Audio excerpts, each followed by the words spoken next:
আস্তে রমাদানের জন্য প্রস্তুতি নিতেন।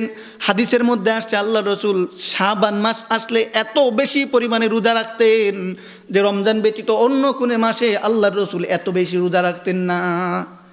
রমজানের রোজা যখন চলে আসে প্রথম 2-4 দিন এমন হয় যে মানুষ রোজাটা হঠাৎ করে 1 বছর পরে রাখছে, তো এখন রোজা রাখতে যায় ওই কী করছে, অজু করবার যায় পানি খাইয়ে ফেলছে, গোসল করবার যায় পানি খাইয়ে ফেলছে, কুলি করবার যায় পানি খেয়ে ফেলছে। এরকম ভুল হয় কি হয় না? যেন এই ভুলগুলো মানুষের জীবনে না হয়, এজন্যই তো আল্লাহর রাসূল ঘোষণা দিয়েছিলেন যে যখন রজব মাস চলে আসে, রজব এবং শাবান 2 মাস তোমরা রমজানের জন্য প্রস্তুতি নিতে শুরু করো। এজন্য শাবান মাসের যে আমলগুলো আছে, শুধুমাত্র 15 তারিখ দিনের বেলায় রোজা রাখা এটাই আমল না, বরং কমপক্ষে প্রত্যেক সপ্তাহে একটা করে রোজা রাখার মাধ্যমে রমজানের প্রস্তুতি নেওয়া, এটা হলো শাবান মাসের আমল। শাবান মাসের আমল শুধুমাত্র 15 তারিখের দিনের বেলায় রোজা রাখা না, প্রত্যেক সপ্তাহে কমপক্ষে একটা করে আমল রোজা করা, এটা হলো শাবান মাসের আমল। কারণ শাবান মাস আল্লাহ আমাদেরকে কী জন্য দিয়েছেন? রমাদানের প্রস্তুতির জন্য। একটা করে রোজা যখন আমরা রাখতে থাকবো, ওই যে আমাদের মনের মধ্যে একটা সন্দেহ চলে আসে, ভুল করে খাইয়া ফেলাই, ভুল করে অনেক কিছু করে ফেলাই, এটার মাধ্যমে আমাদের ভুলের অভ্যাসটা দূর হয়ে যাবে। সুবহানাল্লাহ। আল্লাহ আমাদের জন্য কত সুন্দর সিস্টেম দিয়েছেন। দ্বিতীয় আরেকটা, রজবের শুরু থেকে আল্লাহ রাসূল দোয়া করতে শুরু করতেন। শাবান যতদিন পর্যন্ত থাকতো, শাবানের একদম শেষ দিন পর্যন্ত আল্লাহ রাসূল দোয়া করতেন। তাহলে 2 মাস দোয়া করতেন।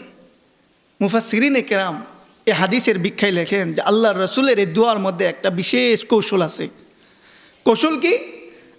রজব মাসের 1 তারিখেও আমি পড়ছি আল্লাহুম্মা বারিক লানা ফি রজব ওয়া শাবান, রজব মাসের শেষ তারিখেও পড়ছি।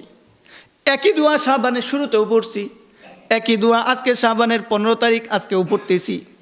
আমার দোয়ার মধ্যে আল্লাহর কাছে 2টা কথা। একটা কথা হইল বারিক লানা ফি রজবা, আল্লাহ আপনি আমার হায়াতের মধ্যে বরকত দান করুন রজব এবং শাবান 2 মাসে।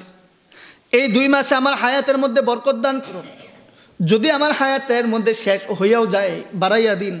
বরকত মানে কি? বাড়াইয়া দেওয়া।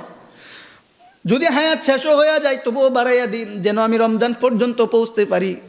ওয়াবারিক লানা রমাদান, রমজান পর্যন্ত যেন আমি পৌঁছতে পারি। হায়াতের মধ্যে বরকত বাড়াইয়া দিন, যেন রমজান পর্যন্ত পৌঁছতে পারি। তাহলে 2টা দোয়া হইল, রজব এবং শাবান মাসে বরকত বাড়াইয়া দিন, যেন আমি রমজান পর্যন্ত পৌঁছতে পারি। এখন বলেন, আমি তো রজবের শুরুতেও এই দোয়া পড়ছি, শাবান মাস আসছে এখনও তো আমি এই দোয়াই পড়তেছি না? এখন একটা দোয়া করি যে আল্লাহুম্মা বারিক লানা ফি শাবান ওয়া বাল্লিগনা রমাদান, এমন পড়ি না? আল্লাহ রসুল এমন শিখাই নাই। আল্লাহ রসুল ওইভাবেই শিখাইছেন, বারিক লানা ফি রজবা ওয়া শাবান, 2 মাস উল্লেখ করছেন। এখন আমি যখন বলি যে বারিক লানা ফি রজবা ওয়া শাবান, 2 মাসের জন্য দোয়া করছি কি না? 2 মাসের জন্য যখন দোয়া করলাম, তখন একটা দোয়া তো আল্লাহ আমার কবুল করলেন যে শাবানের বরকত বাড়াইয়া দিলেন, কিন্তু রজবের বরকত কোথায় থেকে আসবে? রজব মাস তো এখন নাই। মুফাসসিরিনে কেরাম হাদিসের ব্যাখ্যায় বলছেন যে আল্লাহর রসুলের দোয়ার মধ্যে বিশেষ একটা কৌশল হইল যে আল্লাহর কাছে বান্দা যখন চায়, আর আল্লাহ বান্দার দোয়া যখন কবুল করে, অর্ধেক কবুল করে অর্ধেক করে না, এমন হয় না। আল্লাহ যখন কবুল করেন তখন পুরাটাই কবুল হয়। যেহেতু বান্দা 2 মাসের জন্য দোয়া করছে, একটা রজব ছিল আর একটা শাবান ছিল, আল্লাহ পুরা দোয়াটাই কবুল করছেন। শাবান তো চলতি সময়ে পাইয়াই গেল, ও রজবের জন্য আবার আগামী বছর যে রজব আসবে, আল্লাহ দোয়া কবুল করলে আগামী বছরের রজবটাও সে পাইয়া যাবে। তাহলে আল্লাহ রসুলের দোয়ার মধ্যে হিকমত কৌশল আছে না নাই? এ তো আমরা যারা না পারি সবাই শিখে নেব, এই দোয়ার আমল আমরা করব। যখনই মনে পড়বে তখনই আমরা বলবো। নামাজের শেষে হোক, আমরা কাজ করতেছি, কাজকর্মের ফাঁকে হোক, চলতে ফিরতে হোক, এই দোয়া